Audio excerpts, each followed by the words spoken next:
Bismillahirrahmanirrahim. Assalamualaikum warahmatullahi wabarakatuh. Bertemu lagi dengan saya Risma Grabsari di mata kuliah Akuntansi Perpajakan. Pertemuan kali ini kita akan masuk ke pertemuan ke-6 ya, teman-teman ya. Izin saya share screen. Pertemuan ke-6. Oke. Baik, sudah nampak di layarnya teman-teman. Di pertemuan ke-6 kita akan membahas pajak tangguhan. Ya, kita akan membahas pajak tangguhan dalam akuntansi atau yang kita sering sebut dengan deferred tax. Nah, di pertemuan kali ini kita akan belajar mengenai konsep pajak gini dan pajak tangguhan, current versus different tax ya. Kalau gini pajak gini itu current tax, kalau pajak tangguhan itu deferred tax. Nah, bagaimana cara mencatat metode pencatatan aset dan liabilitas pajak tangguhannya seperti apa? Lalu bagaimana koreksi fiskal dan dampaknya terhadap pajak tangguhan? Serta studi case penyajian pajak tangguhan di dalam laporan keuangan. Nah, di pertemuan ke-6 ini saya akan memberikan tugas kepada teman-teman nanti. Tugasnya teman-teman bisa lihat di siakat ya. Untuk tugas semuanya Bu Risma di siakat. Jadi nanti teman-teman bisa bisa ini apa namanya? Bisa sesuai dengan siakatnya masing-masing, sesuai dengan kode kelasnya dibuat di situ. Nanti tugasnya ditulis tangan. Ya, karena itu nanti eh, kita sudah masuk ke perhitungan ya. Nanti ditulis tangan, filenya nanti minta tolong difoto, habis itu di-scan, dimasukkan di link. Jadi nanti ketika teman-teman menjawab, kan di atas ada soalnya itu disiakat, bawahnya itu ada jawaban. Masukkan link Google Drive yang aksesnya dibuka. Jadi akses Google Drive-nya itu dibuka.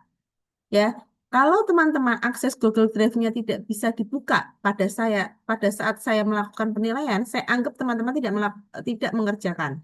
Ya, jadi sekali lagi akses Google Drive-nya dibuka ya. Teman-teman berarti tulis tangan dulu, di foto. Fotonya tersebut masukkan ke Google Drive. Google Drive-nya linknya yang sudah aksesnya dibuka ditempelkan, dimasukkan ke kolom jawaban ya. Oke. Baik, saya akan lanjutkan pada pertemuan kita yang keenam pada hari ini. Kita akan membahas ya bagaimana nanti konsep pajak current versus different tax, pencatatan metode pencatatan aset dan liabilitas pajak tangguhannya. Lalu ada yang namanya koreksi fiskal dan dampaknya terhadap pajak tangguhan seperti apa. Lalu studi case-nya, bagaimana sih cara penyajian pajak tangguhan di dalam laporan keuangan. Nah, nanti eh, kita akan bahas di pertemuan kita yang keenam. Nah, di teman-teman, kalau berdasarkan buku ya, buku referensi yang sudah Bu Risma sematkan di link, itu buku akuntansi perpajakan, itu bisa teman-teman lihat di bab 6 halaman 235 sampai 260. Dan kita menggunakan PSAK nomor 46, yakni akuntansi pajak penghasilan dari sumbernya dari Ikatan Akuntansi Indonesia. Ya, jadi teman-teman accounting ini kita bersumbernya kalau PSAK-nya kita menggunakan standarnya kita menggunakan PSAK adopsi dari IFRS, standarnya lalu sudah dibuat sesuai dengan Ikatan Akuntan Indonesia. Itu terkait dengan PSAK nomor 46 akuntansi pajak penghasilan.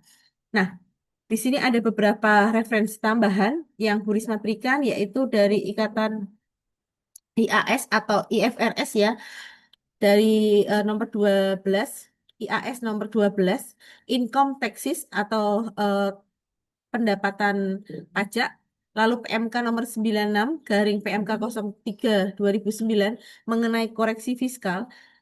Lalu Bu Risma juga menambahkan referensi lain ya ini dari bukunya Keso ya. Tapi teman-teman nggak usah apa namanya membuka atau membeli bukunya Keso atau PMK. Ini sudah Bu Risma rangkumkan di dalam pertemuan ke-6 kita pada hari ini. Nah, regulasi terkait dengan materi kita pada hari ini, yakni Undang-Undang Nomor 36 Tahun 2008 mengenai pajak penghasilan. Lalu PPh nomor 55 tahun 2022 mengenai penyesuaian tarif PPh badan, lalu standar SE 46 PJ 2020 mengenai rekonsiliasi fiskal. Jadi kita nanti akan membahas, kita bahasanya sudah masuk ke akuntansi perpajakan ya. Kalau di pertemuan 1 sampai 4 ya kemarin kita masih banyak teori, soal-soal juga sudah sedikit. Di pertemuan 5, 6, 7 kita sudah membahas hitung-hitungannya sudah mulai banyak. Apalagi nanti setelah ujian tengah semester, itu isinya hitung-hitungan aja ya. Baik, teman-teman kita lihat yang pertama kita akan membahas mengenai konsep pajak kini dan pajak tangguhan. Kita bisa sering dengar yaitu current versus deferred tax. Bisa dilihat dibuka di halaman 241 ya teman-teman. Nah, berdasarkan PSAK nomor 46 dan IAS nomor 12, pajak kini atau current tax itu adalah jumlah pajak penghasilan yang terhutang dilunasi atas laba kena pajak tahun berjalan ya. Dihitung berdasarkan tarif pajak yang berlaku. PPh badan yang berlaku saat ini adalah 22%, ya.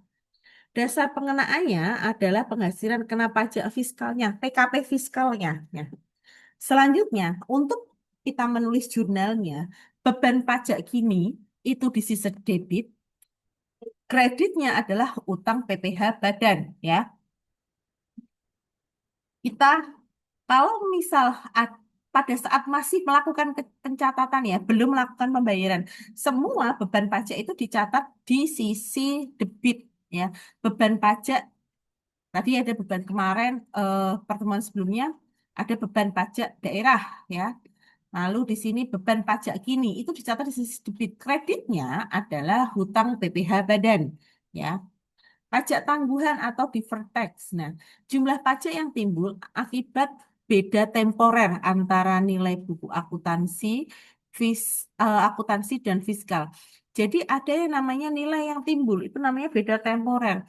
Jadi kalau misal teman-teman sebagai accounting nanti ada yang namanya ketika teman-teman membuat laporan keuangan dari fiskal maupun keuangan entitas itu pasti nanti ada yang namanya beda temporer. Nah, dapat berupa aset pajak tangguhan atau liabilitas pajak tangguhan. Tarifnya, tarif pajak yang diharapkan berlaku saat adanya pemulihan ya. Wajib pajak dalam laporan posisi keuangan. Ini referensinya kita ambil dari PSAK 46 dan IAS nomor 12. Nah, ini ada yang namanya beda temporer. Nah, beda temporer ini timbul karena perbedaan nilai dicatat aset atau liabilitas akuntansi dengan dasar pengenaan pajak fiskalnya. Jadi dasar pengenaannya adalah pajak fiskalnya. Misal di sini, dalam penyusunan aset tetap, perusahaan itu entitas ya. Di dalam perlakuan akuntansinya dia pakainya metodenya GL atau garis lurus. Tetapi di perlakuan fiskalnya itu dia eh, masuknya ke penyusutan fiskal dengan misal golongan. Ada golongannya kalau teman-teman nanti membuat itu kan kemarin sudah di pertemuan pertama, pertemuan keberapa ya di awal itu Bu Risma sudah menjelaskan ada beberapa golongan dari golongan 1 sampai dengan golongan 4. Nah, ini efeknya adalah ada namanya liabilitas, ya. Lalu cadangan kerugian piutang atau CKP. Kalau akuntansi itu diakui saat estimasi. Oh, ternyata ada piutang yang tidak bisa tertagih di tahun penutupan misal 2025 sebesar nilai 50 juta. Maka sebelumnya sebelum melakukan tutup kita akan melakukan yang namanya pencadangan kerugian piutang, ya. Perlakuannya kalau di fiskal cadangan kerugian piutang itu hanya berlaku saat terjadinya benar-benar piutang tersebut tidak bisa ditagih. Kalau piutang masih estimasi itu tidak bisa dimasukkan ke perlakuan fiskal, ya. Pendapatan diterima di muka. Di dalam akuntansi, misal pendapatan diterima di muka atas sewa selama 5 tahun, berarti misal dari 2024, kita ambil dari 2024 dulu ya, 24, 25, 26, 27, 28, sampai dengan 2028. Nah, sampai di akhir periode 2025, yang diakui hanya 2024 dan 2025. Berarti hanya 2 tahun. Tetapi perlakuan di fiskal pada saat kita menerima yang namanya pendapatan diterima di muka, itu diakui penuh saat diterima. Tidak bisa diakui bertahap. Ya, kalau di akuntansi itu kan bertahap ya teman-teman ya. Di 5 tahun berarti nanti dibagi per tahunnya berapa berapa dibagi berapa tahun. Nah kalau fiskal kita pengakuannya itu penuh. Sewa dia bayar di muka. Nah ada sewa dibayar di muka. Kalau di akuntansi kita kenal yang namanya amortisasi. Nah kalau perilakunya fiskal berarti dikurangi saat dibayar. Dia waktu dibayar ada sewa dibayar di muka. Dia akan dikurangi saat saat melakukan pembayaran. Nah, imbalan pasca kerja nih sesuai dicatat sebagai accrual basis sesuai dengan PSAK nomor 24. Kalau ada imbalan pasca kerja di perlakuan akuntansi entitas, dia akan mengakui accrual basis. Oh, dia akan ada imbalan pasca kerja setelah menempuh pekerjaan selama 10 tahun ya. Nah, itu di akuntansi sudah ada, sudah dianggarkan. Tetapi apabila kita menggunakan perlakuan fiskal, itu tidak bisa.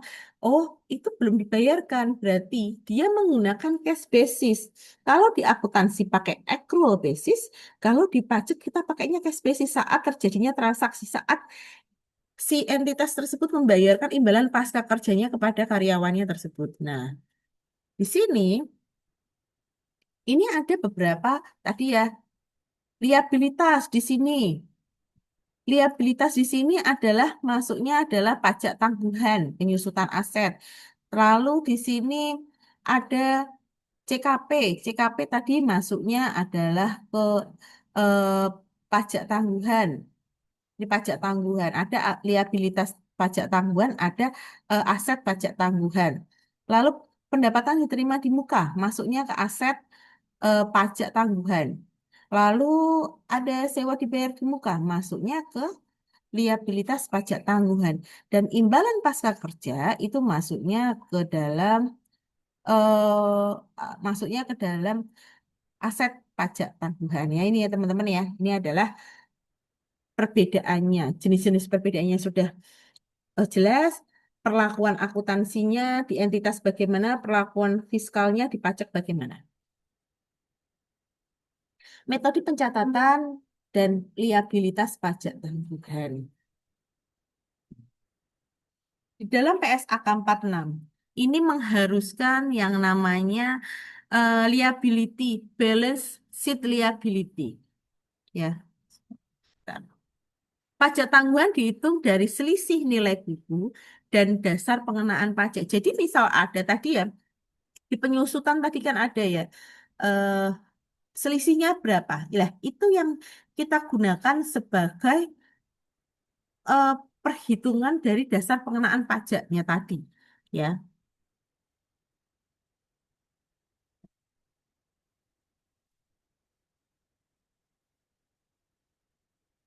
ini ya teman-teman ada formulanya, ada rumusnya ya. Nih, liabilitas pajak tangguhan DTL beda temporer kena pajak dikali tarif PPh-nya berapa. Kapan timbulnya? Di sini timbul saat nilai buku aset lebih besar dari saat pengenaan pajaknya. Kalau nilai buku asetnya itu lebih besar daripada tarif pengenaan pajaknya, dia muncul yang namanya liabilitas pajak tangguhan. Ya, jurnalnya bagaimana? Beban pajak tangguhan, debit, kreditnya adalah liabilitas pajak tangguhan. Selanjutnya adalah aset pajak tangguhan atau DTE. Nah, beda temporary dapat dikurangkan dikali dengan tarif. Nih, kalau tadi liabilitas kan beda temporer kena pajak ya. Kalau aset pajak tanggungan itu selisihnya, berarti beda temporer yang dapat dikurangkan dikalikan dengan tarifnya berapa. Kapan timbulnya? Timbulnya kebalikannya dari tadi. Saat nilai buku aset lebih kecil daripada dasar pengenaan asetnya berapa.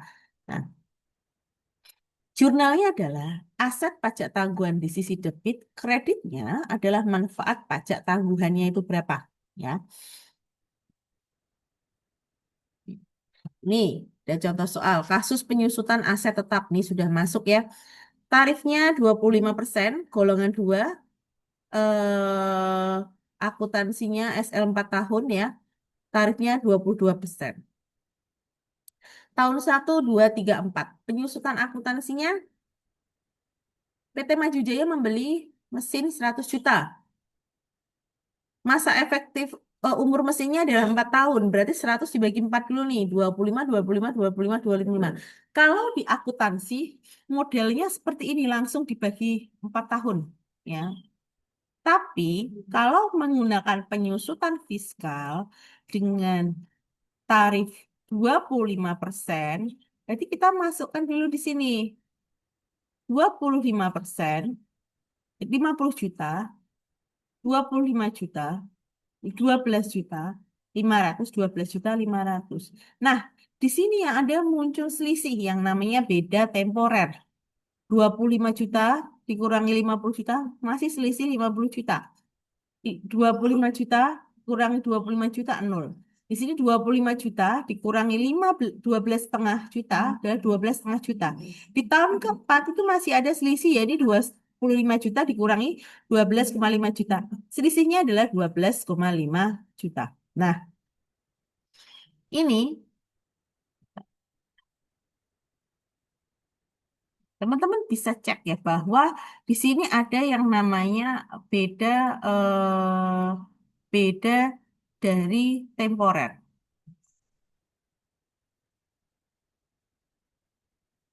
Oh, Burisma share screen dulu.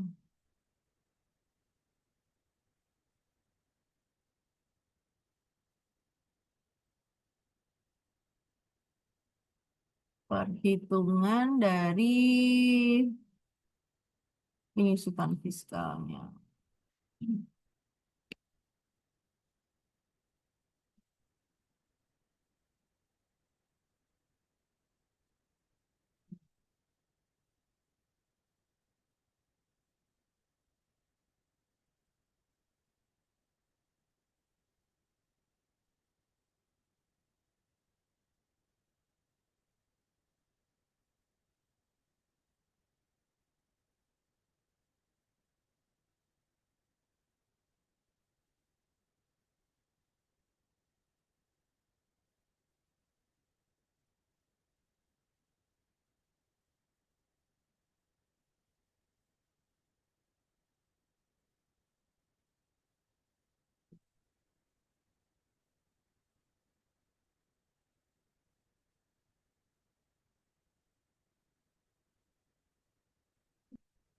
Bentar ya, ini Bu Risma carikan untuk Excelnya dulu. Excel perhitungannya. Hmm.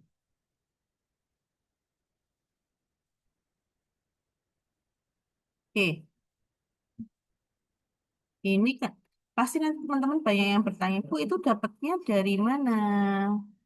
Dapatnya dari mana? Nah, cek ya.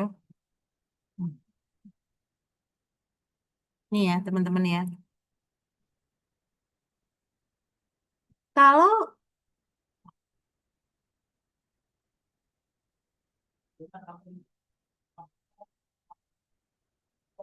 penyusutannya di sini ada 50 juta. Ini kurang besar ya. Nah, penyusutan fiskal, kita fokus kepada kalau penyusutan akuntansinya kan teman-teman sudah paham ya, di mana 100 juta langsung dibagi 4. Di sini 4 tahun. Nah, ini dibagi dengan dibagi dengan ini. Nih ya, jadi 25 juta rupiah. Nah, bagaimana menghitung penyusutan fiskalnya? Nah, ini teman-teman bisa cek bahwa penyusutan fiskalnya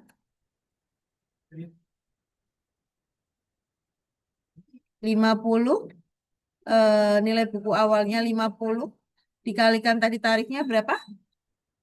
25% ya. Ini 50%. persen, 50%, 100%. Nah,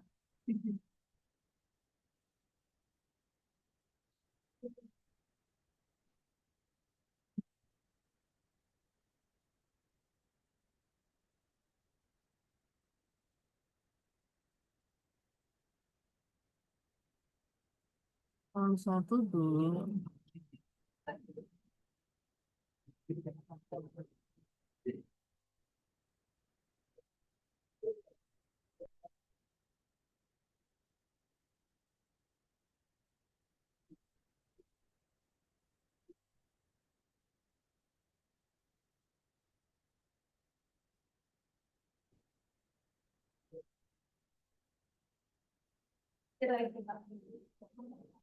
Nah, ini ya teman-teman ya.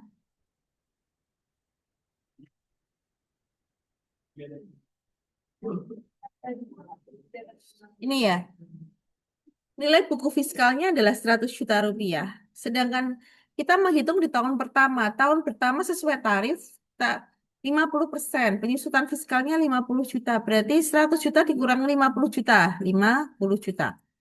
Di tahun kedua, sesuai dengan ilustrasi ya tadi ya, 25% dikalikan dengan 100 juta rupiah. Berarti berapa? 25% kali 100 juta. 25 juta rupiah. 50 juta nilai buku akhirnya tadi ya. Berarti kan nilai buku akhirnya di tahun pertama menjadi nilai buku awalnya di tahun kedua. Dikurangi dengan nilai akhirnya. 50 dikurangi dengan 25 juta. Berarti 25 juta rupiah. Di tahun ketiga, kita balik di tahun ketiga. Tadi berapa nilai akhir bukunya? Nilai akhir bukunya 50% dikali dengan 25 juta rupiah. 12.500. Tahun keempat juga sama. 12.500. Total asetnya nanti selama 4 tahun tersebut adalah 100 juta rupiah ya. Jadi itu perhitungannya dari yang tadi eh ini ya materinya. Oke, ini ya. Saya lanjutkan ya. Selanjutnya kita akan membahas mengenai koreksi fiskal dan dampaknya terhadap pajak tangguhan. Bisa teman-teman lihat di halaman 255.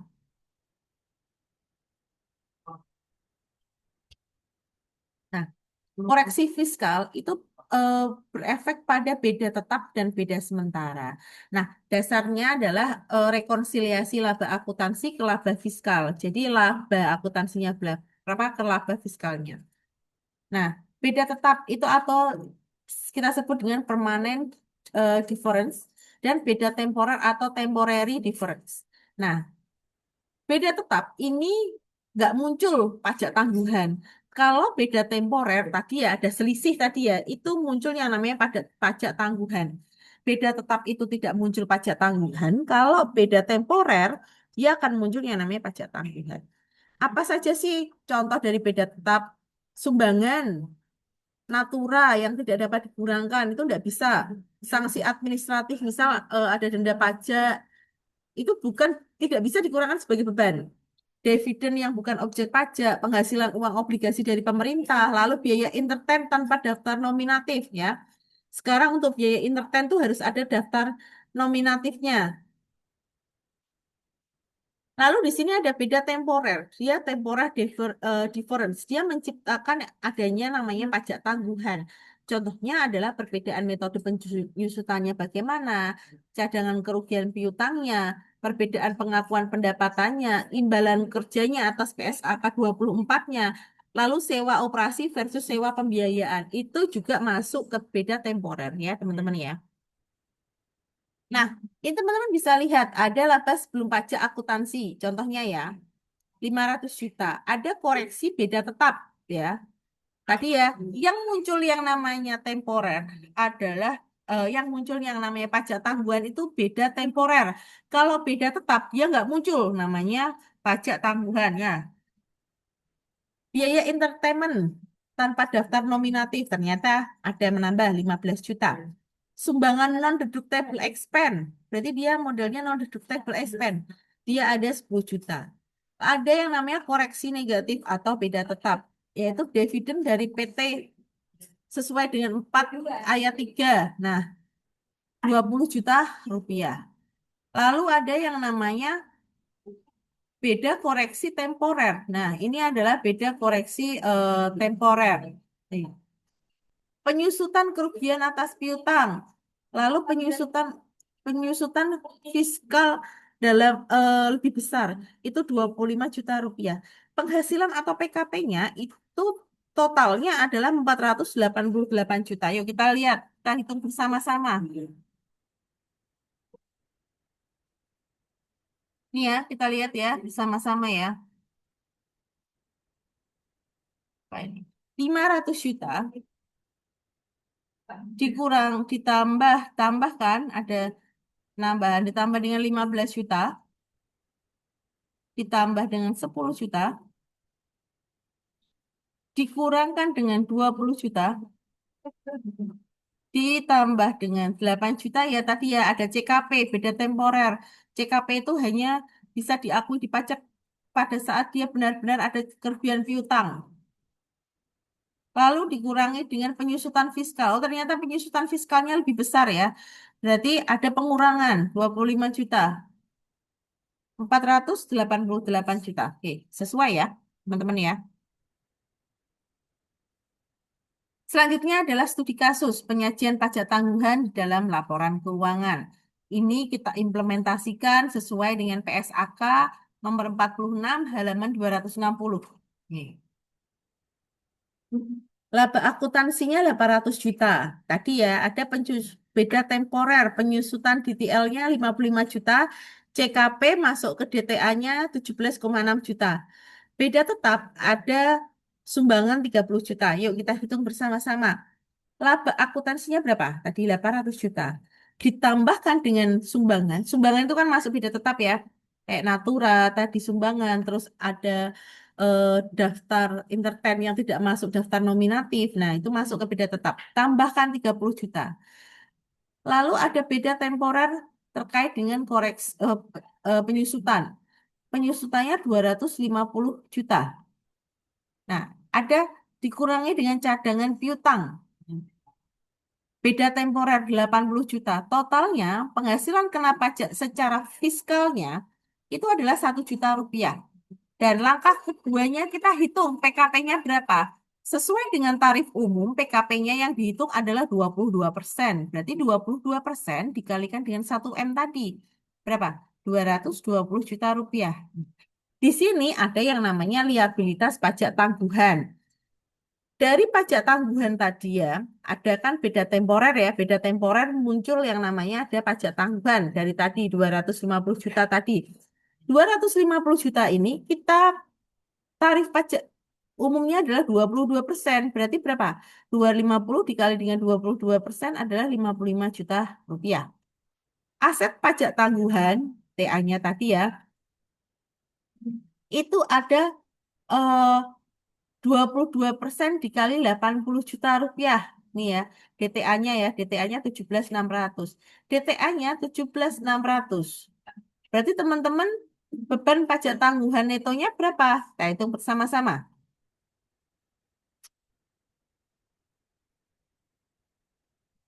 Oke, hilang. Bentar ya.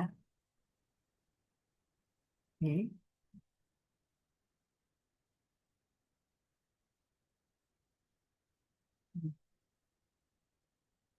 Sini ya teman-teman ya.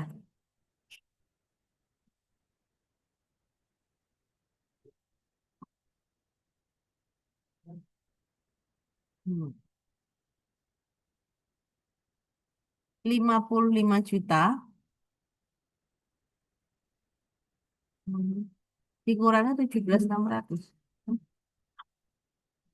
37.400 ya. Ini beban pajak tanggungannya tadi dari hasilnya tadi 250 juta dikurangi dengan aset pajak tanggungannya ya. Jelas ya.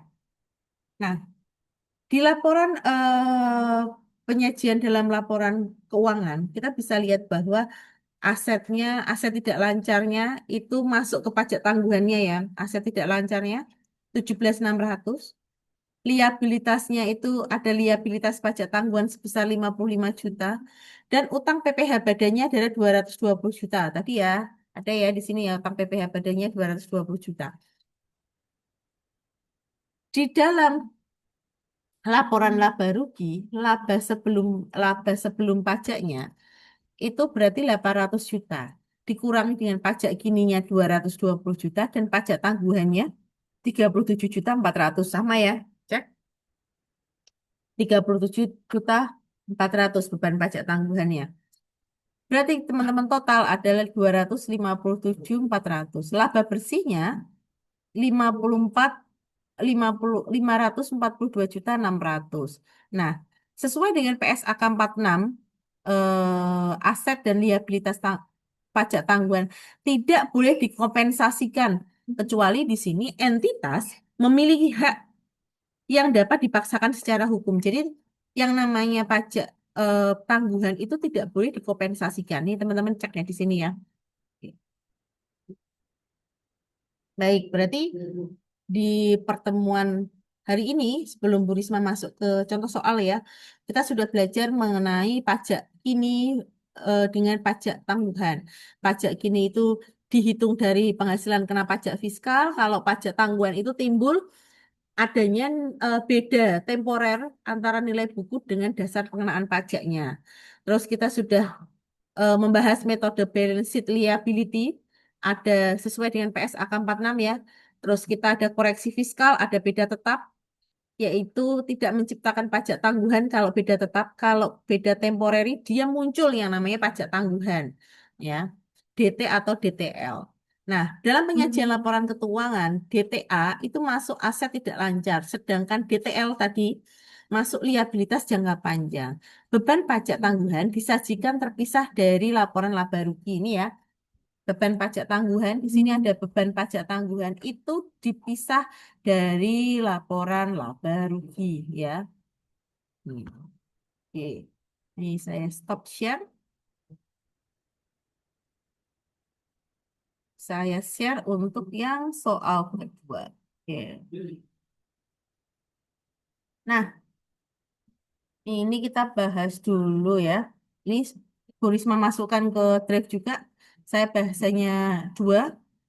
Pajak kini, PT Anggrek memiliki laba pajak 600 juta rupiah. Terdapat koreksi positif.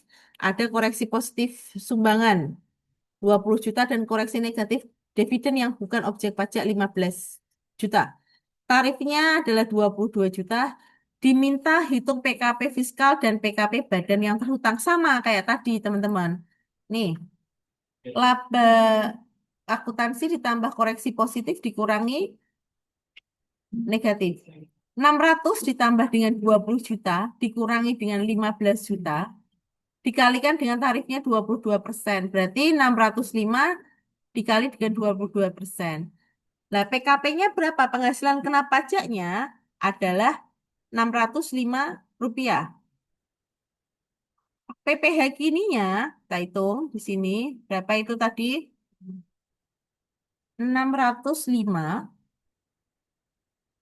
dikalikan dengan 22%. 133 kosong ini ya. Ini dikali tarikan tarifnya berapa. Jadi teman-teman nanti soalnya mirip seperti ini. Teman-teman silahkan mengerjakan tugasnya. Sudah bisa dibuka per hari ini. Nanti kalau sudah, teman-teman bisa kerjakan sesuai dengan instruksi saya tadi yang di awal ya. Contohnya seperti ini. Terus kita lihat contoh soal lagi. Misal ini ya, nomor 9. DTL sewa dibayar di muka. PT Lavender membayar sewa di muka 36 juta untuk 3 tahun ya. 36 juta untuk 3 tahun. Kalau di akuntansi perlakuannya langsung dibagi 3 tahun. Pertama, tahun kedua, tahun ketiga, ya kan? Akuntansi membebankan 12 ya, akuntansi membebankan 12 juta per tahun ya, kan dibagi 3. Sedangkan fiskal mengakui seluruh pembayaran sebagai biaya pada tahun pembayaran. Nih, tarifnya 22. Yuk kita lihat. Nih, muncul yang namanya beda temporer. Kalau di fiskal, Kalau di akuntansi, sorry, itu dibebankannya per tahun 12 juta. Tapi kalau di fiskal, dia langsung membebankannya langsung 36 juta saat adanya beban tersebut muncul. Nah, berarti kan ada yang namanya beda temporer. Beda temporer tersebut kita kurangkan 36 juta dikurangi dengan 12 juta. 24 juta rupiah. DTL-nya berarti berapa? 24 juta dikalikan dengan tarifnya. Tarifnya tadi 22%. Kita lihat lagi. Nih ya, 24% juta dikalikan dengan 22%. 5.280 nih. Berarti ada beda temporer sebesar 24 juta dan DTL-nya adalah 5.280. Untuk membuat jurnalnya bagaimana? Beban pajak tangguhan di sisi debit, kreditnya adalah liabilitas liabilitas pajak tangguhan sebesar 5.280. Jadi tetap sama ya. Oke, paham ya teman-teman ya? Nih, oke. Nih ya. Sama perhitungan yang lainnya tadi seperti yang Bu Risma jelaskan di awal. Baik, teman-teman, saya rasa cukup untuk pertemuan kita pada hari ini. Nanti apabila ada pertanyaan, silahkan ditanyakan melalui WhatsApp group atau siakat. Jangan lupa tugasnya dikerjakan ya. Untuk waktu pengerjaannya dan sampai batas pengerjaannya nanti bisa teman-teman cek melalui siakat. Terima kasih. Wassalamualaikum warahmatullahi wabarakatuh.